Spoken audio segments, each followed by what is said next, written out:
Alo anh em.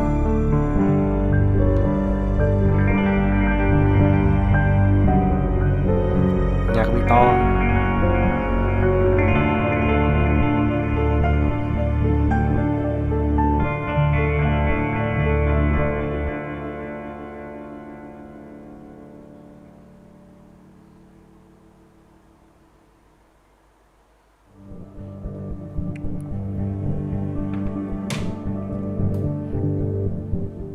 Anh em mic rõ chưa?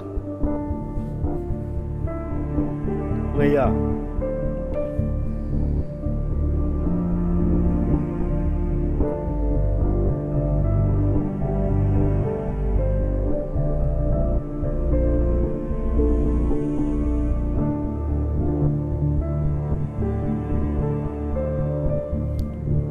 chơi rồi.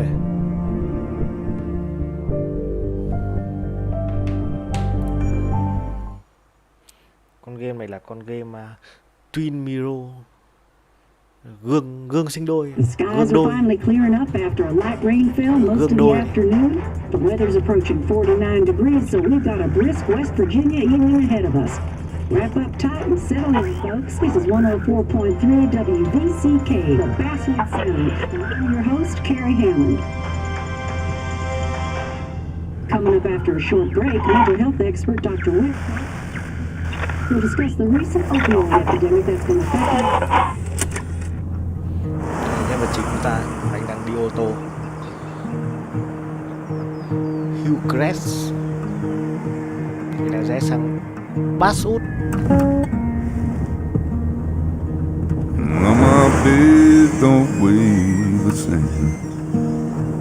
Home for sale. Change my clothes and wash my Nhìn qua đường này tôi lại nhớ lại quả xe runner của tôi. Does the well go down that low? Nhạc nó hay. Let me breathe and I'll let you go.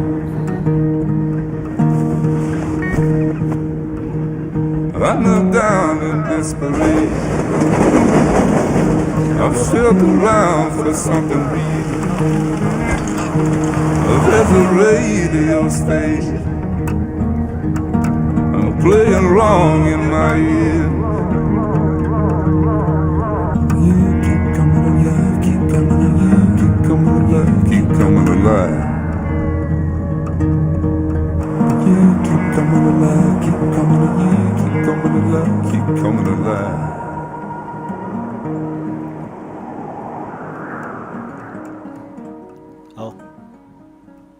Đi xe rồi về à? Hết game à?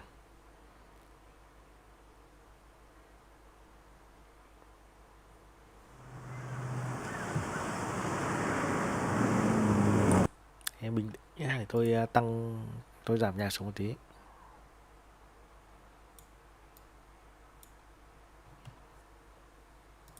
Được chưa?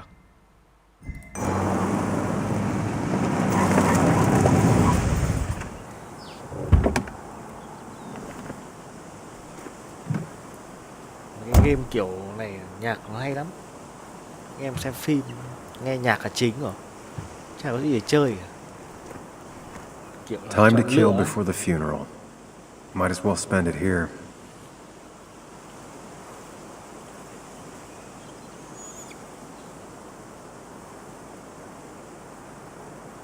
Phải đi rồi này.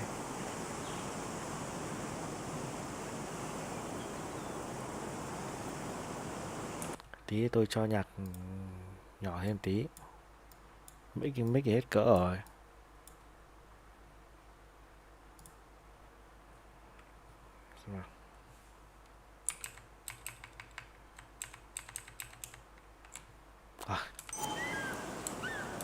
Bắt tôi đi bộ anh em ạ.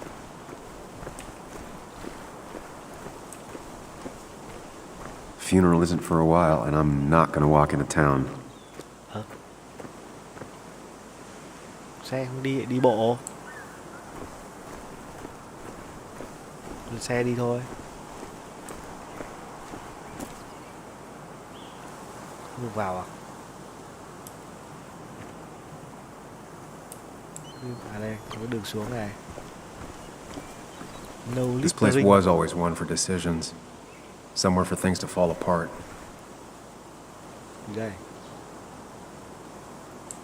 Cấm đi bộ à? Cứ đi ấy.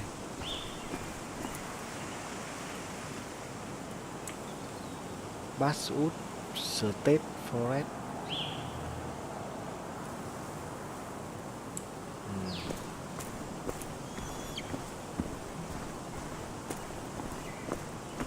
Wow. Trời đẹp chưa? Tầm này phải ra làm I came cà up here every phê, chance I bia could. ngồi đây nhỉ?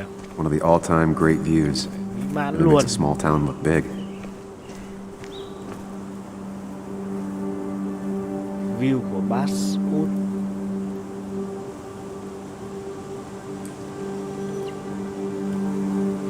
À.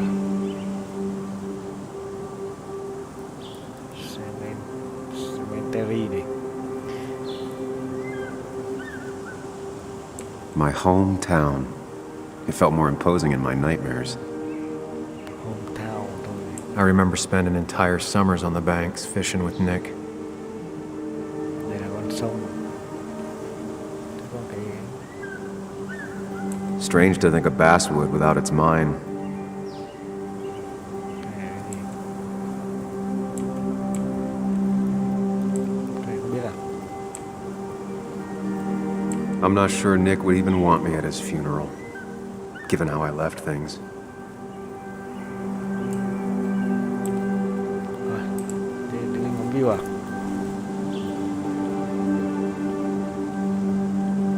Tắm nắng à?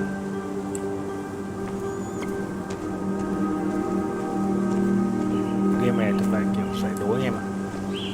Ta mình phải đi tìm chứng cứ, phát hiện cái gì đó. Tôi chưa biết là thằng này nó đang làm gì ở đây. Đây là một chai bia dở này. Bàn picnic. I don't think these tables have seen any children recently. At least I hope not. Giải quyết vấn đề gì?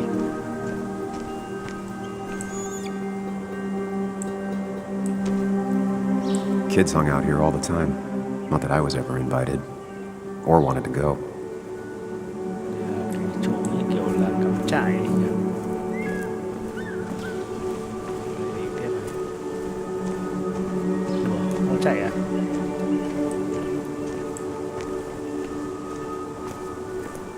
I get the feeling it still sees some use, given how bad the coverage is up here.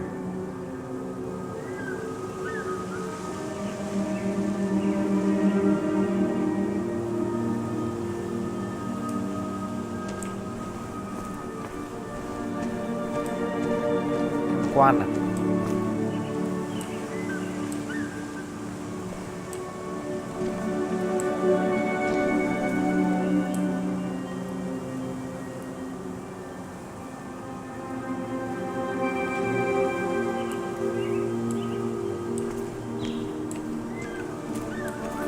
Locker. I left a sandwich in it for a whole week once. Dad never let me forget it.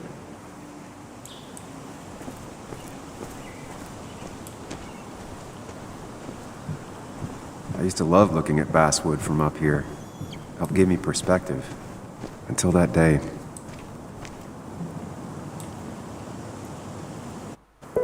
Đây là quả kính viễn vọng để nhìn thành phố đấy.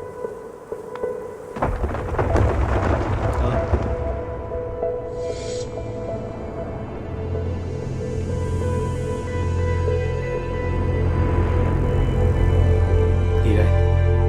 Why can't the real world be as clear and peaceful as my own mind? Hồi tưởng lại à? Trong trí nhớ à?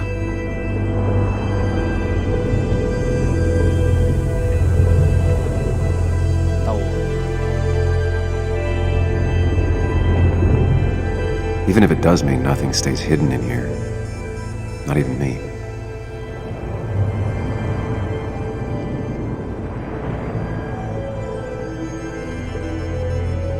Chắc là tôi phải đi lên con đường này các bạn. Con đường bằng gương. Đây đây. Đây Đây là kỷ niệm chơi game. Đây. Chơi Pac-Man.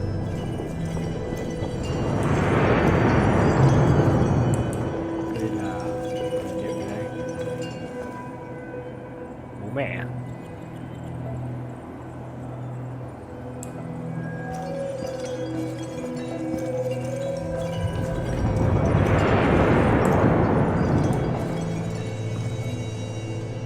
Xem. Story is important.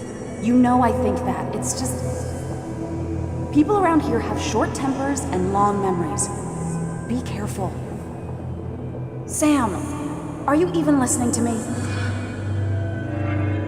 I heard you, Anna. But no, I wasn't listening. Nhiều sự kiện của anh em ạ. Sự kiện của thằng này. Cái này chắc là cái kết thúc này.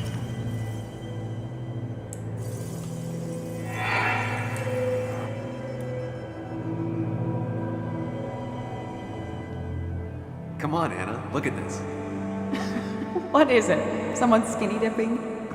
Đây là vợ nó chứ. Anna, you really need to see this. Wow. I can't even see. Something's blocking it. Yêu chỉ da màu. Ủa, nhẫn này to vậy. Sam, what are you doing? I'm trying to be romantic. Game tình yêu à? What? Wait. Please don't tell me Bảo you're game kinh proposing. dị. I'm Hồi down hộp, on one knee, a ring. giật đùng đùng các What kiểu. else would I be doing? Game yêu đương này bảo tí nữa này bảo cưới xin rồi động phòng chết dở You đấy. look like I just ran over your grandma. Lốc cho mày mấy tháng luôn. Hết Okay, cái the kênh. silence is really starting to scare me now. Anna, please say something. Sam, Hay tôi bật nhầm phim. put that away. Come on. I don't want a ring. I don't need a ring. Không cần nhẫn thì cần gì? Đeo toàn vàng You trên should tay know that. kia. We've discussed it before. Nhẫn bạc này. Nó vừa bảo nó cần gì anh? Này đang nhớ lại kỷ niệm hai vợ chồng. We weren't happy. She was the one brave từ enough to chối face ở that. đây. Lost in my head again. How much time did I miss?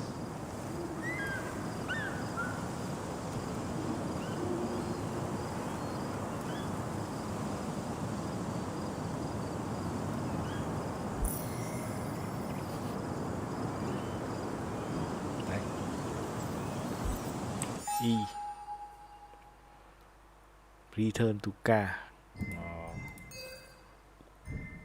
Bây được nick này. Nick là bạn nó. Nick là bạn mình. Anna. Xấu thế này mà đi cầu hôn làm cái gì? Ra xe. Thế là ông ấy đi qua khu kỷ niệm. Dừng lại. Nhớ I missed the funeral. Maybe it's for the best. cầu hôn em On the ra. bright side, Nick's Em not Anna alive ở for me đây. to let him down again. Chối.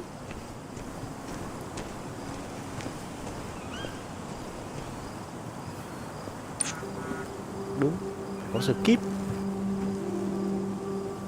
Thế như có skip. Sorry, Walter, but I Enter. don't think I'll stick around. Không được skip anh em ạ. Given up already? Ê, Just a quick, depressing jaunt down memory lane and then you're gone? I know you think that the only thing waiting Kiểu for you game down there is hurt. toàn là các cái chuỗi Lots of sự hurt. kiện ấy. You might be right, Mình skip xong là mình không biết làm gì but it's luôn. been 2 years. Ờ, It's time to face the world. Time to adult. đấu tranh tư tưởng à? The good news, though, at least you don't have to do it alone. Không thể làm gì mà mình. Đừng đi buồn à? Về ba, về club các kiểu. Hóa ra bây giờ vào game. Anh ta giới thiệu gương đôi. Chả ý nghĩa gì luôn.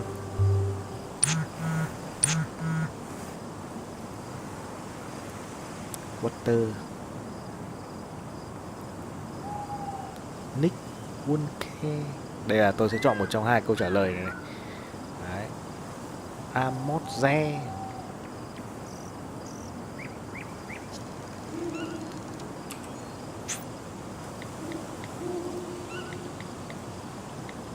Lost the signal. Some things never change. Mất tín hiệu anh em ạ. Không gửi được. Thế là bắt tôi chọn. Cầu suy nghĩ.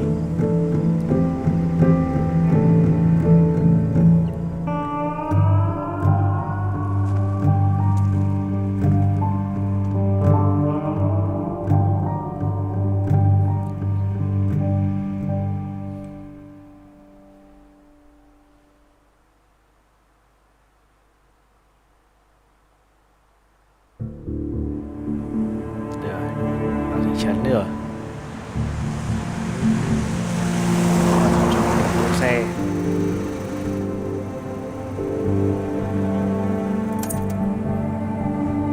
Vào đây ăn chơi chắc đáng đi anh. Sao lại khổ? Đúng rồi. Vào bị lắc.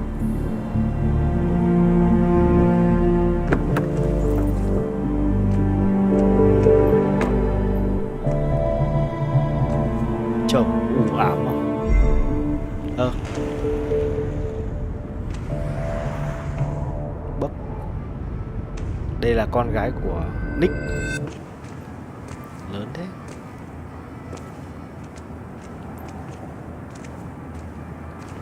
Nick là thằng bạn thân đúng không? Chào bác à? Muley, you actually came. Hãy It's chào been a anh while. You've gotten taller. Mày cũng cao lên phết nhỉ? Can we talk? Chúng ta có thể nói We're chuyện talking không? right now. Nói đi. It's cold.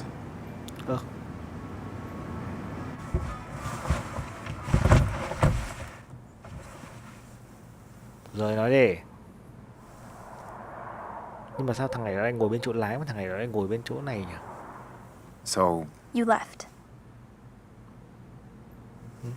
Joan, that's not fair. You left.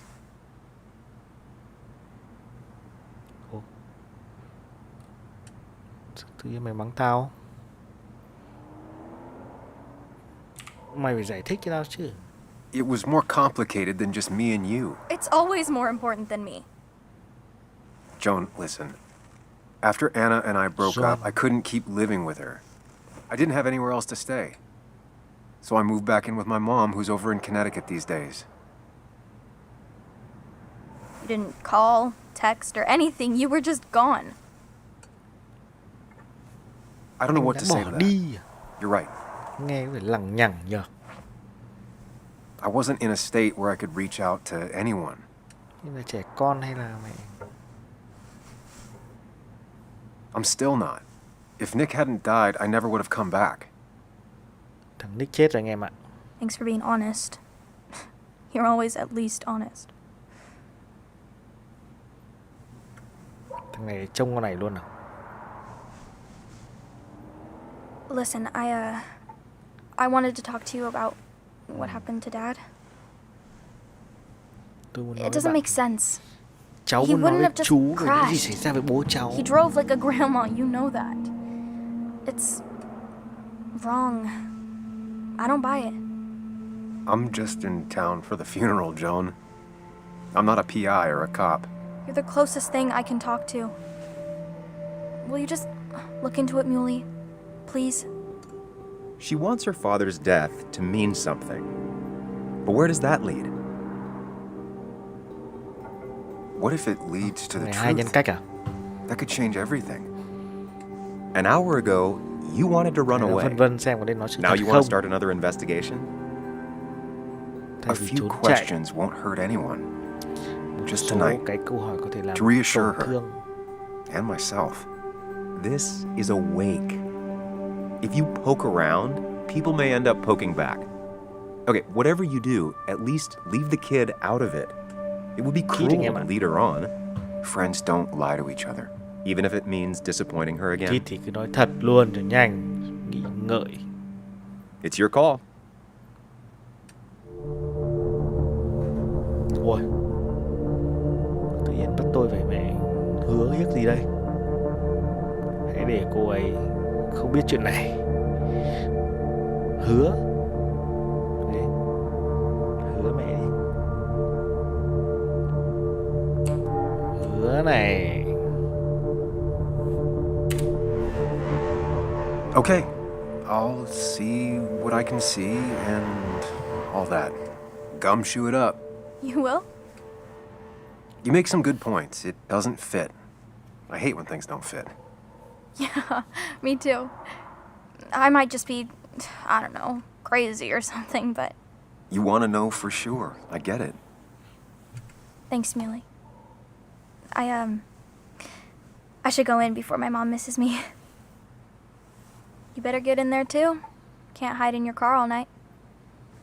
Who says I'm hiding out here? I do. See you inside.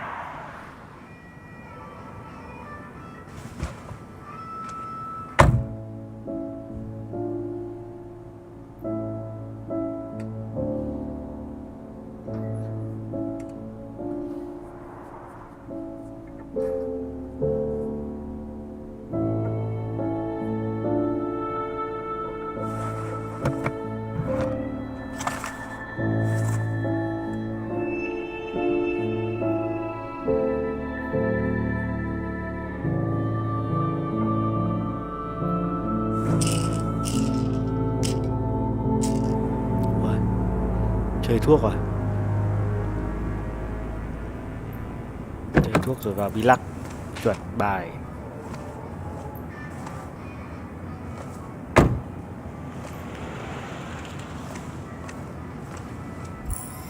Đấy, đúng rồi. Rồi tôi sẽ vào làm vài ván bi lắc. Might as well talk to Walter. I'll have to sooner or later. Thằng này là bảo vệ à? Yes, the cat food is under the sink. Yes, yes it is, Mother. Boss. Trust me.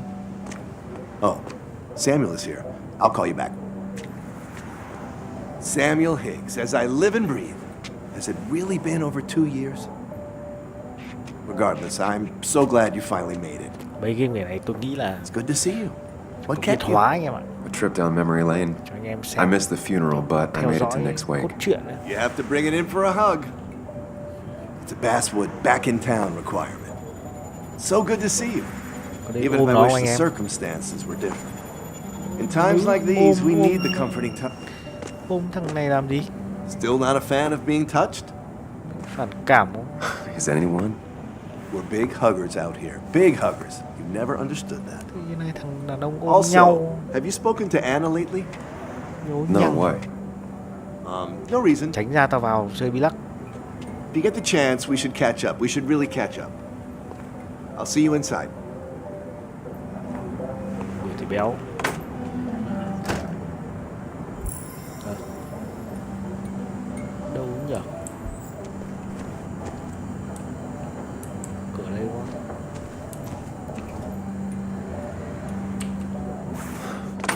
Here we Ôi, go. em này.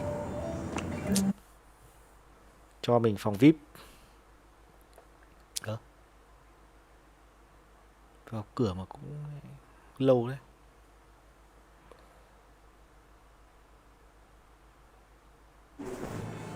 Yeah. Ủa, có cảnh sát luôn này. Làm ăn gì? Cấm súng nhá. Mr. Samuel Higgs, big shot investigative reporter. Didn't think you'd ever be back in here. I'd gladly slash your tires, but that mean you couldn't leave town. And you are leaving town right after this, right? 'Cause if you want, Just really embracing those hick stereotypes, huh? Mày bảo ai? Mày bảo tao? Ủa, sao nó đứng lên nhìn nó to thế nhỉ? Gentlemen, Làm sao? you get Tao your biết good cửa old đây có boys cảnh sát another rồi round. nhá. mighty kind of you, Declan. Lâu liều. You're not worth it, Higgs. Đừng hòng tao ra Making ngoài. friends already, I see. Đấy.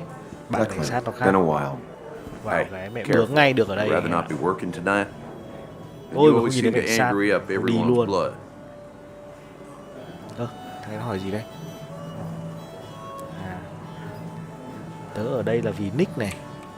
I'm only here to pay my respects to Buồn Nick. quá, tớ vì Nothing Nick more, tớ mới vào đây nothing thôi. less. Yeah. Shame that. You watch yourself. Đâu rồi? Phòng VIP đâu? I think it's time I go put up a photo at the memorial board. That's what people do, right? Ủa, hai bà già này. Nói cái này. Sammy! Oh, it's been ages. Tara? Cái này nó cứ Oh, bâu me? lên mình nhỉ? I've had this stomach thing lately, always churning. And this thing with Nick, his car went up like a Sunday ham. He burned alive, you know. Have you met Hugh? He took over the old pharmacy just after you left. No. The infamous Sam. I've read that article you wrote on the mine. You must have put in a lot of legwork on that. Nó đọc bài báo mình biết về nó rồi.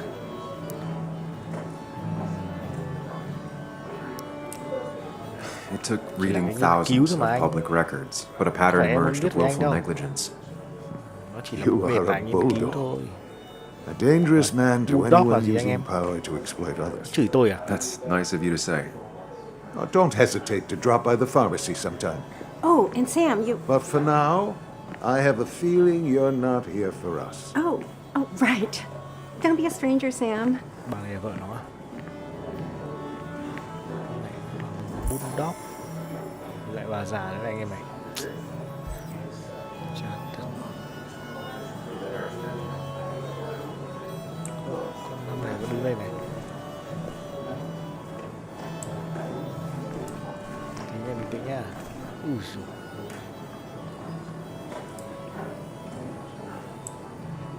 Đây này, đây bà già mà. Thằng béo này. Cảnh sát này.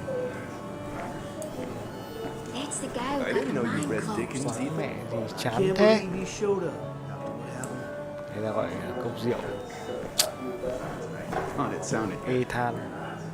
He's owned this bar for almost a decade Then and you should still read can't Great afford another Expectations. employee. It's a masterpiece, plain and simple. Không được chọn rượu à?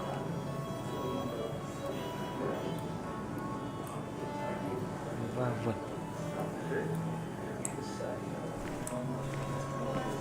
Chả có gì chơi anh em ạ. But no more than 3,000 milligrams. Ôi, game người I thought già it was rồi. 4,000.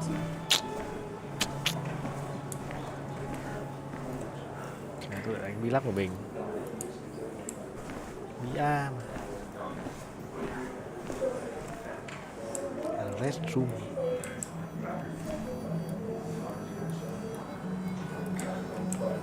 Không được.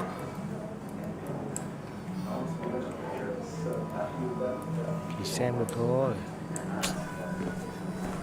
Tạm đợi. Nào, mày có đi ra không?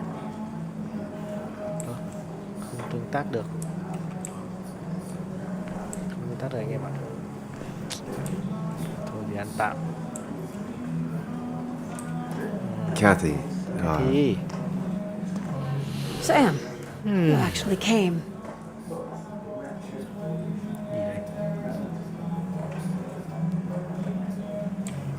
It's been too long, Kathy. vợ Nick à? Has it? Joan was really hurt when you left town.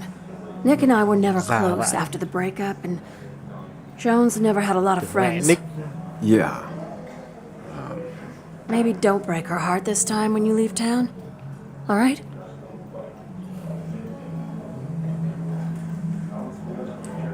Hard to make promises. I don't do well with those in Joan. I've noticed. Nick là thằng đàn dán ảnh à? But I'll try. Sam, I'm gonna hold you to that.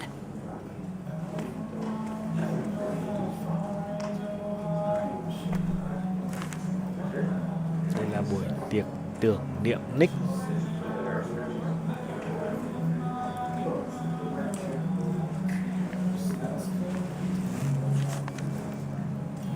Sorry we lost touch. Bạn ra đi vui vẻ. Sorry nhé. I lost touch. Rest up, big guy. Đây là nick em ạ. Đây là con nick này. Doan. Thằng này là Doan. Nick và Water, Nick và Cathy, Nick và Sam,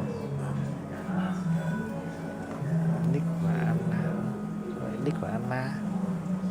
Anna người yêu mình nhỉ?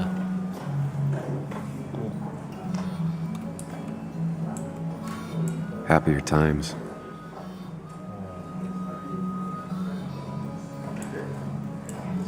I wonder who took that picture.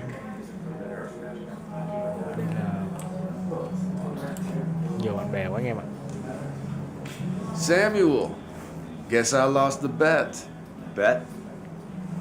Yeah, that bet you'd never come back to Basswood? Not after you went careening out of town like a bat out of hell the instant Thằng that bạn thân nó article chết. broke bad. Và nó đang đi tìm hiểu nguyên nhân.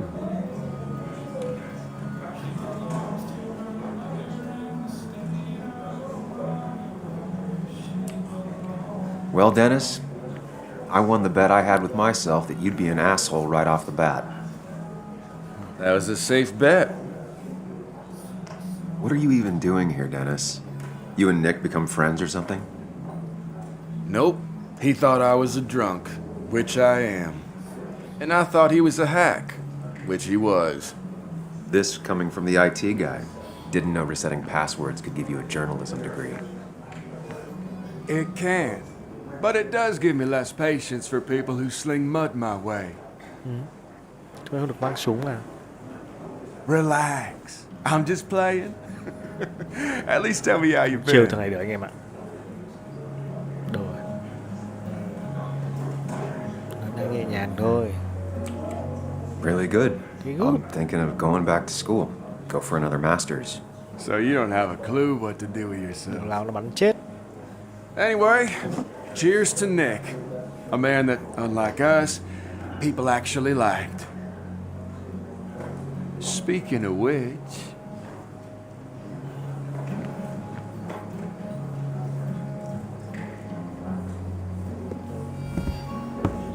Thôi, Anna này.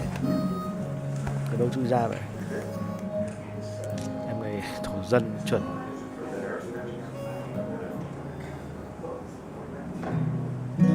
Tay à? Chai hết cả tay.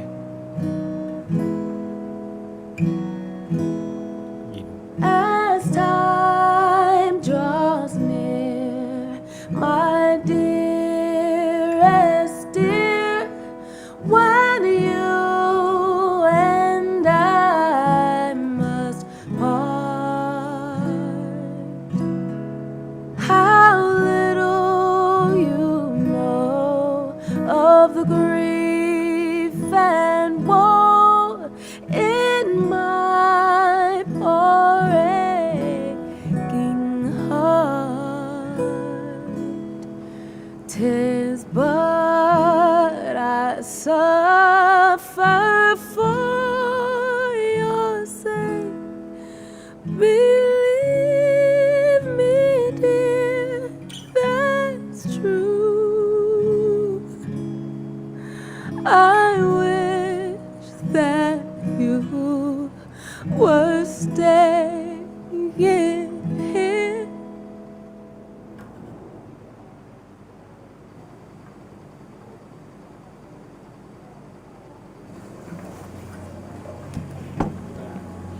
Chị này hát xuất sắc quá nhỉ.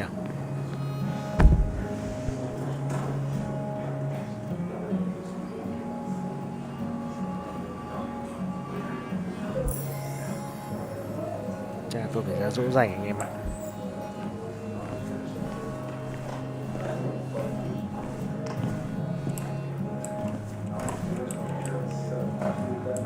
Không em ơi.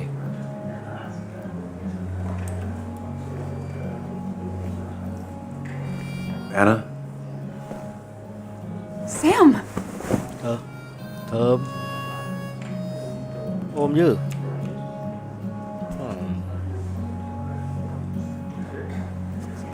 I've missed you. nhớ Why em did it lắm. take so long for you to darken my doorstep?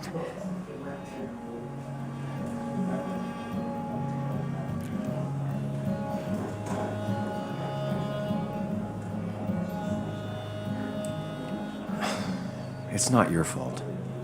There's a lot of people that don't want me here, including myself, People around here have short tempers, and long memories. but most of them mean well. Sam, the mine was gonna close anyways. Maybe in a year or 2, 5, if the Lord has a sense of humor. It was gonna run dry or have an even bigger disaster. It wasn't your fault.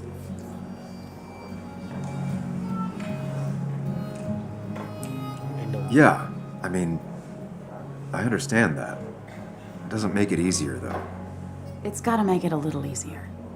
When my father lost his legs, nobody knew the mine wasn't following regulations. You were the only one who started asking questions. Whenever people talk about you, Trông mặt he cáu always đấy. says, you did the Tôi right nói thing. chị sai à? Yeah, well, your dad's Joe. He's an oak, unmoving and annoyingly supportive. It wasn't just him.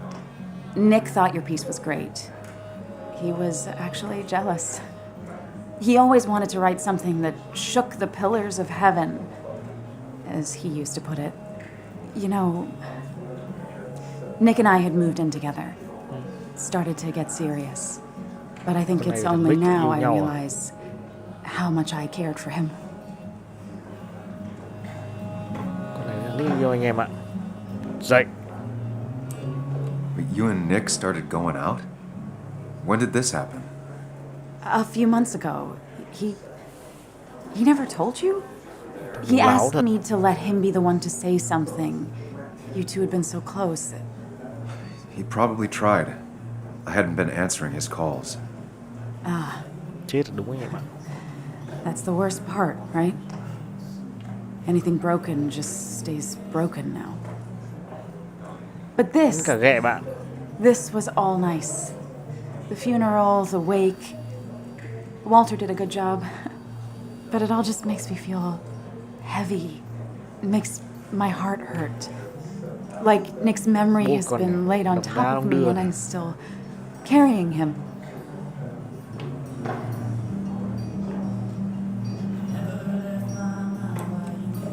Nick's death. Do you know if he had any enemies? Working on anything dangerous? Whew. Now this is a real can of worms. This is a wake. I know that. Do you? This isn't the time to be digging and pushing. You always do this. You always. I get it. I just. You're still you, huh? You'll always still be you, Sam. I hope you never change, but I can't handle this right now. I'm gonna go home. I hate that his stuff is all over my house. Then drink and cry all night. You do what you need to do. See you around. Thôi.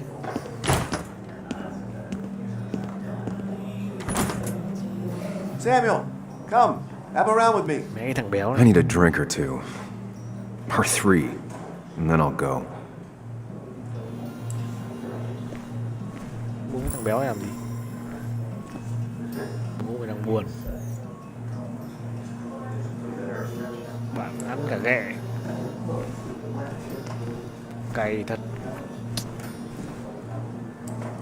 So, Nick wasn't drunk, and me? I was drunk as a skunk. Ah, Samuel. Join us. We were just sharing stories about dear Nicholas. And let me get your next round. Maybe Ethan has a suggestion for a worthy spirit? Oh, spirits? Oh, no. Friends drink beer. Yes, I suppose that's fitting. To dear Nicholas. Giờ tôi phải uống bia để chia cái thằng đấy. Yeah, he'd been coming in a lot lately. Sat right there. Cay thật. A bad dad joke or two. With friends, I guess? Maybe Anna. Well, by himself with his laptop as his date. You never drank alone. You two were close, though, right? Tell me about the man outside the bar. He had a terrible memory. Couldn't remember names, dates, passwords. Kept his notes squirreled around him like a hoard.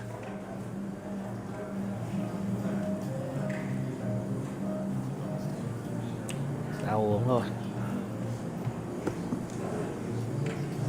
Đấy, bảo thằng ấy cũng tốt, anh em mày bảo tôi mẹ xấu tính. Put that down! Kathy, what's your underage child doing drinking? You have no control over her? Có mẹ They trái sông think con I rồi. wasn't doing anything. Nó uống Don't cốc. touch me. Joan! Leave me alone.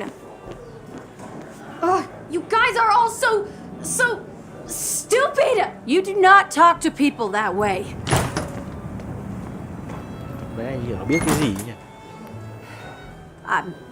I'm sorry, everyone. She's just so...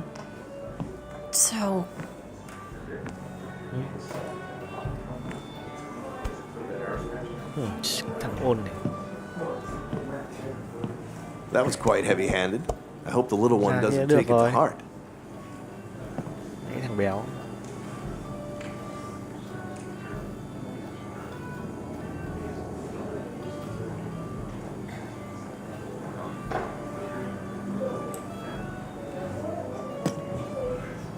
Declan sure came at her with both barrels. Joan's tough, though. She'll be okay.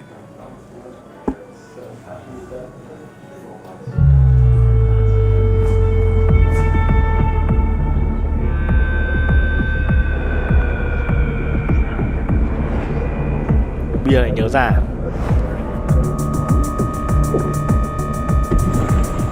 Cốc uống. Cam. Wow. Wow, cái tranh thủ bán hàng luôn. Trường.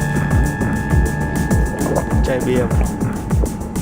Phải uống toàn để long đen. What a night! I'd say that went well. Ish. Thằng ôn này thằng nào? You got to chat with everyone you've been avoiding. Đây xuất hiện suốt. Even if Joan got inside your head with her whole dad mystery death thing. Just shut up. Coming back to Basswood was your idea. You're the one in the driver's seat, Sam. I can't make you do anything. Deep down, you've been looking for a reason to come back. It's gonna be one of those long nights inside your head, huh?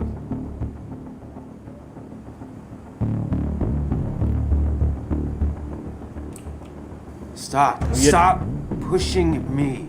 Stop always poking at me. You just won't quit. I'm trying to help. And helpful tip number 602, beer doesn't solve any of this. You're back out in the world, feeling emotions, fitting in. That's progress. Fuck the world. Pointless talking and more talking, and no one says what they mean. Go away. Let me enjoy being miserable. Just try and make sure you don't do anything stupid. No promises.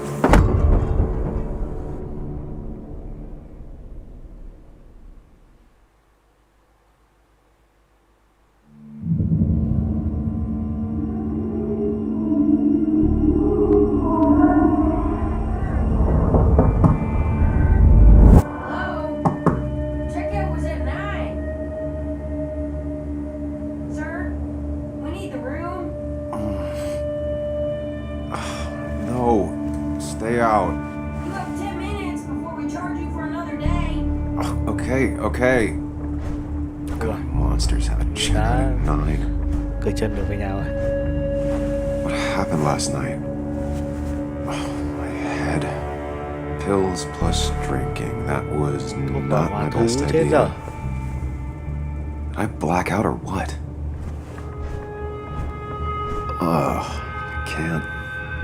I can't think straight. Need some water on my face. Clear it up. Buồn. Game buồn thế.